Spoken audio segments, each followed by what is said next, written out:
రోజుకో విశేషం, రోజుకో ఉత్తేజం, రోజుకొక్క ప్రత్యేకం తీసుకురావడమే అద్దీ లెక్క స్టైల్. మరి ఇంకెందుకు ఆలస్యం, రకరకాల వార్తలు ఫటాఫట్ చూసేద్దాం పదండి. కానీ అంతకన్నా ముందుగా హెడ్లైన్స్ చూద్దాం. రింగులో బాబా చెడుగుడే చెడుగుడు, బస్తీ మే రామ్దేవ్ సరదా సరదా కుస్తీ. ఆ రాజుగారు ఎగిరిపోతున్నారా? టీడీపీ గూటికి పద్మరాజు పయనమవుతున్నారట. డైరెక్టర్ శంకర్ పై మెగాస్టార్ కన్ను, 150 సినిమాపై మరో కొత్త టాక్. కేసీఆర్ చీపురు పడతారా లేదా? లోకల్ స్వచ్ఛ భారత్ కోసం లోకల్ స్కెచ్. అసదుద్దీన్ నోట్లో మరో వివాదం, తప్పు తప్పంటున్న ముస్లిం పెద్దలు.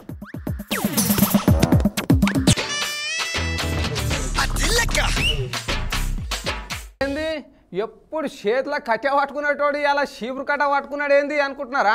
గదే కదా మీ డౌటు. ఇక గాడికే వస్తున్నా ఈనుండ్రి. ఈ నడుమ మన చేతిలో మంచి గిరాకీ పెరిగింది. ఏంది మళ్ళా డౌటా? తెలిసే కదా ఈ కత్తి కనుక ఏం చేసినా ఏం చెప్పినా దానికో లెక్క ఉంటుంది. సరే, ఇంతకు గిరాకీ ఏంటంటే ఈ నడుమ భారత్ సర్కారు నన్ను రాయబారిగా నియమించింది. ఏంటి రాయబారా? ఎవరు? తమరే? చేతిలో ఈ చీపురు కట్ట చూసి శుభ్రత పరిశుభ్రత అనుకుంటే మీరు చెత్తబుట్టలా కాలేసినట్టే. ఈ నడుమ మాలాంటి విఐపీలను సర్కారు ప్రసార కార్యక్రమాలకు బాగా వాడుకుంటున్నారు. కత్తి కనకయ్య గారు మీ ఊళ్ళో మీకు మంచి పలుకుబడి ఉన్నది కదా, మా సర్కారు తరఫున ఒకసారి చీపురు కట్ట పట్టుండ్రని మోడీ సాబ్ ఒకటే ఫోన్ చేసి బతిలాడితే ఇక ఒప్పుకున్నా. ఏంటి, మన ప్రధానమంత్రి మోడీ గారు నీకు ఒకటే ఫోన్ చేసి ఒకటే బతిమిలాడారా? పాపం మోడీకి ఎంత కష్టం వచ్చిందిరా దేవుడా. ఇంతకు అసలు విషయం చెప్పడమే మర్చిపోయినా. మొన్న నడుమ మోడీ సాబు గాంధీ తాత పుట్టినదినం నాడు స్వచ్ఛ భారత్ సురువు చేసే కదా. పని కోసం యాక్టర్లు, పెద్ద పెద్ద కంపెనీ ఓనర్లు, పొలిటీషియన్లు అందరూ చీపురు కట్టలు పట్టుకొని బాగానే రోడ్లు ఊడ్చిర్రు. పని ఆగకుండా నీకే ఇప్పుడు మోడీ సాబు వెంకయ్య నాయుడుతో మాట్లాడి కొంతమంది బ్రాండ్ అంబాసిడర్లను డిసైడ్ చేశారు. ఇక లిస్ట్లో నా పేరే మొదలున్నది. కొయ్యండి, ఇంకా మిగిలిందుంటే కొయ్యండి, బాగా కొయ్యండి కత్తి కనకయ్య గారు. అట్లా వెంకయ్య నాయుడు ఓ పక్క, మోడీ సాబు ఓ పక్క చేతులు గుంజి మరి కత్తి కనకయ్య గారు మీరు ఎట్లన్నా వేసి చీపురు వట్టాలని ఒకటే పరిశాన్ చేస్తే ఇగో గిట్లా చీపురు కట్ట వట్ట నీకే సిద్ధమైన బ్రాండ్ అంబాసిడర్ అని ఇంత పెద్ద గౌరవం ఇచ్చినాక కాదంటే బాగుంటుందా చెప్పుండ్రి. అందుకనే జరంత స్వచ్ఛ భారత్ కార్యక్రమం షురువు చేసొస్తా. ఈ లోపల వార్తలు వినుండ్రి. అదండి విషయం. మన కత్తి కనకయ్య గారు స్వచ్ఛ భారత్కి బ్రాండ్ అంబాసిడర్ అయ్యారట. ఆయన సంతోషాన్ని మనం ఎందుకు కాదనాలి, కానీ మనమైతే వార్తల్లోకి వెళ్దాం పదండి. యోగా బాబా రామ్దేవ్. దేశంలో యోగా అనే పదానికి గ్లామర్ తలుకులు, రాజకీయ మెరుపులు నేర్పిన వారిలో రామ్దేవ్ ఒకరు. దాదాపు అర్ధనగ్న శరీరంతో విచిత్ర యోగా విన్యాసాలు చేయడంలో రామ్దేవ్ రూటే సపరేటు. యోగా విషయంలో బహిరంగ ప్రదేశాల్లోనే అద్భుత ఆసనాలు వేస్తూ అటు విఐపీల దగ్గర నుంచి ఇటు సామాన్యుల దాకా ఔరా అనిపించేలా చేసే రామ్దేవ్ బాబా తాజాగా మల్లయోధుడి అవతారం ఎత్తి మరోసారి వార్తల్లోకి ఎక్కారు. రామ్దేవ్ బాబా ఈ చిత్రమైన యోగాసనాల్లో బాగా పాపులర్.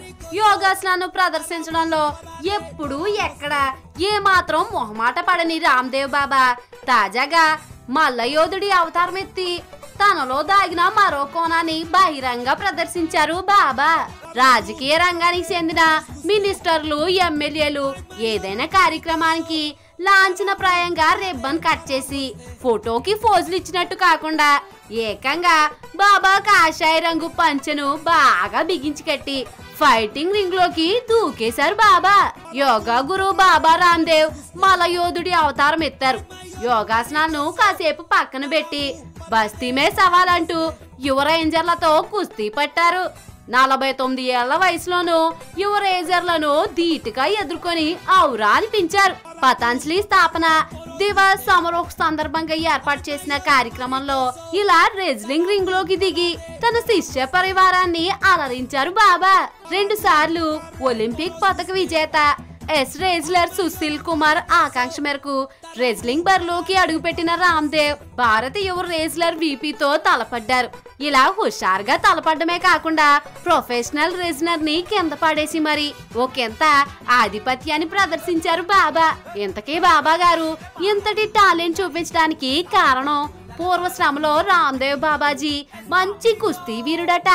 అప్పట్లో మలయోధుల్ని సైతం బస్తీమే సేవాలంటూ ఎరగదీసేవాడట. కాంగ్రెస్ పార్టీపై చిన్న ఈగను కూడా వాలనివ్వకుండా ఎప్పుడూ గాంధీ భవన్ని అంటిపెట్టుకొని పార్టీకి వీర విధేయుడుగా ఉన్న ఎమ్మెల్సీ రుద్రరాజు పద్మరాజు సొంత పార్టీకి గుడ్ బై చెప్పబోతున్నారట. 2 రాష్ట్రాలు విడిపడ్డాక ఏపీ కాంగ్రెస్ వాడిగా మారిన పద్మరాజుకి పార్టీ వీడేంత కష్టం ఎందుకు వచ్చిందో ఏమో. పార్టీలో ఉన్న లోకలోకలో లేక పార్టీ అధికారంలో లేదనే బాధో గాని కాంగ్రెస్ పార్టీలో నేతలు ఒక్కొక్కరిగా పార్టీని వీడిపోతున్నారు.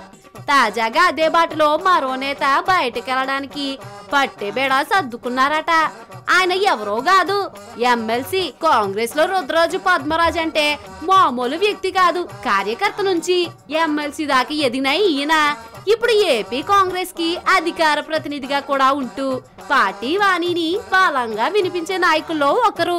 దాదాపు పార్టీతో ఉన్న 30 ఏళ్ల అనుబంధాన్ని తెంచుకొని టీడీపీలో చేరేందుకు నిర్ణయించుకున్నారని రాజకీయ వర్గాల్లో వార్త హల్చల్ చేస్తుంది. ఎందుకయ్యా ఈ నిర్ణయం తీసుకున్నావని సన్నిహితులు అడిగితే ఎన్నాళ్ళు స్వరం త్యాజించి కాంగ్రెస్ పార్టీకి అంకిత భావంతో పనిచేసిన గుర్తింపు లేదని కారణంతోనే అని తన బాధను వ్యక్తం చేశారట పద్మరాజు. టీడీపీ చేరిక విషయంలో ఇప్పటికే బాబు గారితో సంప్రదింపులు కూడా జరిగాయని, పార్టీలో మంచి గుర్తింపు గల పొజిషన్ ఇస్తామనే హామీ కూడా రుద్రరాజుకి దక్కినట్టు సమాచారం. ఇదేంటి, ఏదైనా ఉంటే మనం పరిష్కరించుకుందాం గాని ఇలా పార్టీలోకి జంప్ అయిపోతానంటే ఎట్టా బ్రదర్ అని అలకు బూరిన రుద్రరాజుతో పిసిసి అధ్యక్షుడు రఘువీరారెడ్డి కూడా ఫోన్ చేసి మరీ సముదాయించారట. చూద్దాం మరి ఓపిక పడతారో ఎగిరిపోతారో. ఇగో సూడు కృష్ణవేనమ్మా, ఎవ్వరికి సూట్ అయ్యే వార్తలు గాలే చదవాలి. నేను ముంగటనే చెప్పినా కదా నేను స్వచ్ఛ భారత్కి బ్రాండ్ అంబాసిడర్ అయినాని. సో ఇక సబ్జెక్ట్ మీద మంచి కమాండ్ ఉండేది నాకే. జర నువ్వు పక్కకు జరిగితే నేను మంచి వార్త చదువుతా. అయ్యా కత్తికనకయ్య గారు, ఇప్పుడు మీ టాలెంట్ని ఎవరు కాదన్నారు చెప్పండి. అదేదో మీరే మంచి కమాండబుల్గా చెప్పండి వింటా. ఇక ఈ నడుమ ఎవరిని చూసినా శివురుకట్ట వాటి రోడ్లు ఊడ్స్తూనే ఉన్నారు. ఇక సాదాసీదా మనుషుల నుంచి సెలబ్రిటీల దాకా అందరూ మోడు పిలుపు మేరకు శివురుకట్టలు వాటి రోడ్లన్నీ ఊడ్స్తున్న సంగతి తెలిసిందే.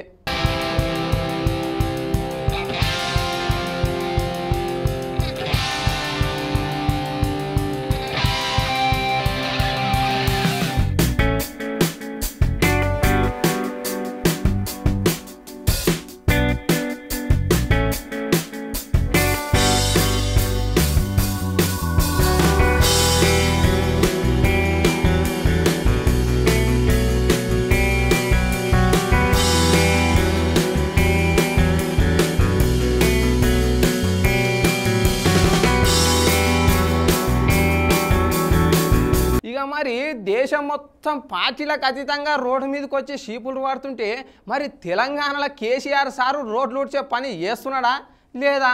అసలు ఇప్పటిదాకా కేసీఆర్ సారు షీపులు పట్టిండా లేదా? ఇప్పుడు అందరిలోనూ ఇదే ప్రశ్న ఉన్నది. అంటే నమ్ముర్రి, స్వచ్ఛ భారత్ అనే కార్యక్రమంతో వాళ్ళు వీళ్ళు అన్న తేడా లేకుండా అందరినీ అన్ని వర్గాలను ఒక తాటి మీదకు తీసుకొచ్చిన మోడీ ఇప్పుడు కేసీఆర్ ను దారికి తీసుకురావడంలో నానా తంటాలు పడుతున్నారు. సామాన్యుడి నుంచి సెలబ్రిటీ వరకు స్వచ్ఛ భారత్ వ్యవహారంలో మోడీకి మద్దతు పలుకుతుంటే తెలంగాణ ముఖ్యమంత్రి మాత్రం అందుకు భిన్నంగా ప్రాజెక్ట్ రిపోర్ట్ చేశాం, చీపురు పట్టే పని పూర్తి చేయాలంటే డబ్బులు ఖర్చు అవుతాయి, అవి ఇవ్వండి మోడీ గారిని అడిగే పనిలో పడ్డారట కేసీఆర్ సారు. స్వచ్ఛ భారత్ కార్యక్రమం మొత్తం మోడీ అనుకున్న రీతిలో సాగిపోతున్న సమయంలో తెలంగాణ రాష్ట్ర ముఖ్యమంత్రి తనదైన ఐడియాను బయట పెట్టారట.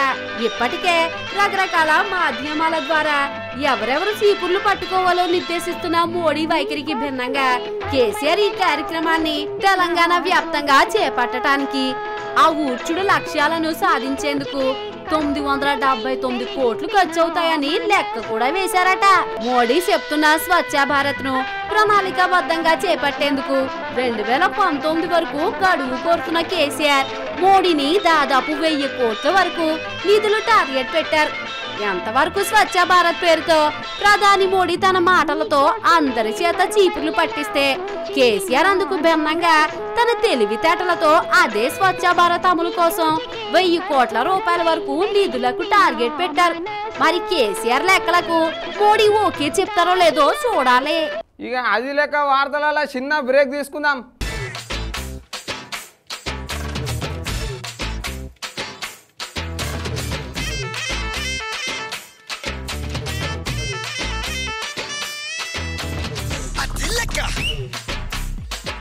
ఇక అది లెక్క వార్తలు మళ్ళా షురు చేద్దాం.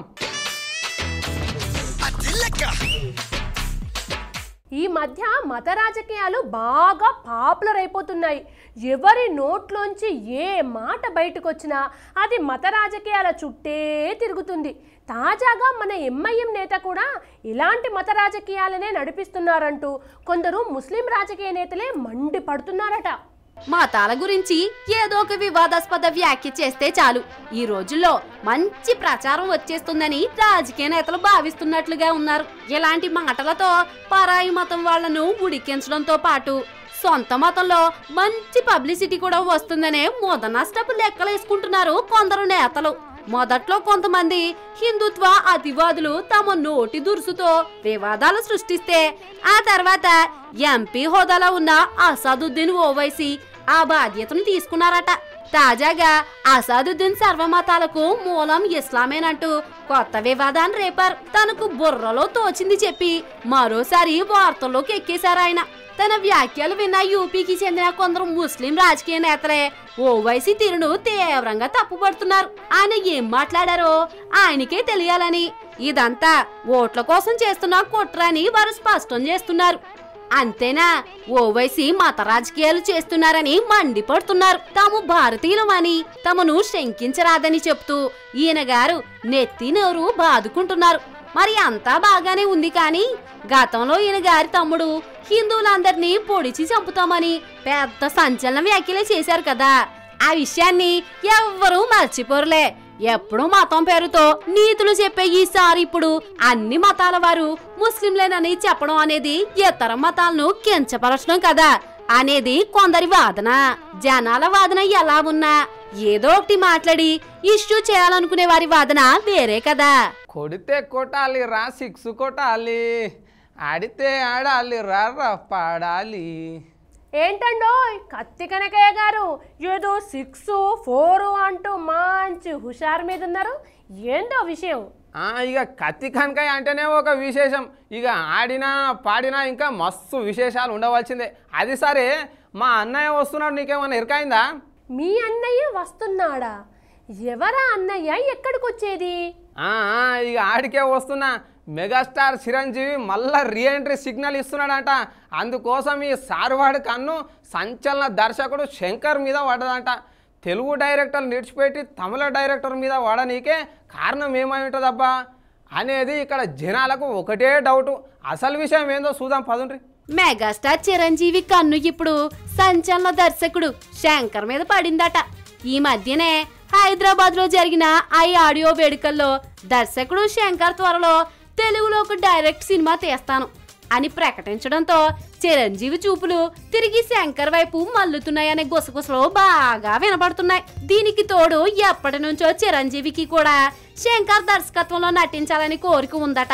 గతంలో రజనీకాంత్ రోబో ఆడియో ఫంక్షన్ లో కూడా ఈ విషయమే స్వయంగా చిరంజీవి శంకర్ ను డైరెక్ట్ చేస్తావని అడిగిన సందర్భాలు కూడా ఉన్నాయి.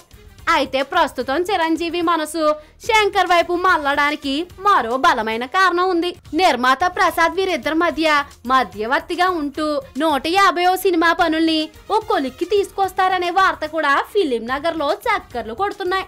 అయితే ఏ సినిమా తీసినా ఆ సినిమాను అత్యంత నెమ్మదిగా తీయడంతో పాటు తన సినిమాలో నటించే హీరోల విషయంలో విపరీతమైన ప్రయోగాలు చేసే శంకర్ చిరంజీవి సినిమా విషయంలో ఎలా ఆలోచిస్తాడో అన్నది అభిమానుల డౌట్. చిరంజీవి శంకర్ కాంబినేషన్ అనే ఐడియా మాత్రం బ్రహ్మాండంగా ఉంది, కానీ అది ఎంతవరకు నిజం అనేది మాత్రం తేలాల్సి ఉంది. ఇక పోయేస్తా. అసలే నేను స్వచ్ఛ భారత్కి బ్రాండ్ అంబాసిడర్ని. ఇట్లా ఏడో పడతాడా కనబడి నా బ్రాండ్ని తగ్గించుకుంటే బాగుండదు. ఆఖరికి చిన్న ముచ్చట చెప్తా ఇనుండ్రి. మీరు శుభ్రంగా ఉండుండ్రి, ఇక మీ ఇంటిని శుభ్రంగా ఉంచుండ్రి, దేశాన్ని కూడా శుభ్రంగా ఉంచండ్రి. ఇక ఇవాళకి పోయేస్తాం అలా రైట్. అద్దీ లెక్క వార్తలు ముగించే ముందు హెడ్లైన్స్ మరోసారి చూద్దాం. రింగులో బాబా చెడుగుడే చెడుగుడు, బస్తీ మే రామ్దేవ్ సరదా సరదా కుస్తీ. ఆ రాజుగారు ఎగిరిపోతున్నారా?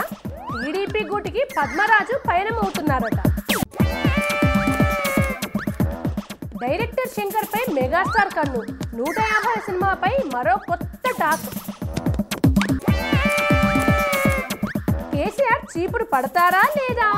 లోకల్ స్వచ్ఛ భారత్ కోసం లోకల్ స్కెచ్. అసదుద్దీన్ నోట్లో మరో వివాదం, తప్పు తప్పంటున్న ముస్లిం పెద్దలు. ఇవి ఇవాల్టి లెక్కలు. మరిన్ని లెక్కలతోటి మళ్ళీ కలుద్దాం. కాకపోతే అంతవరకు సెలవు. నమస్తే.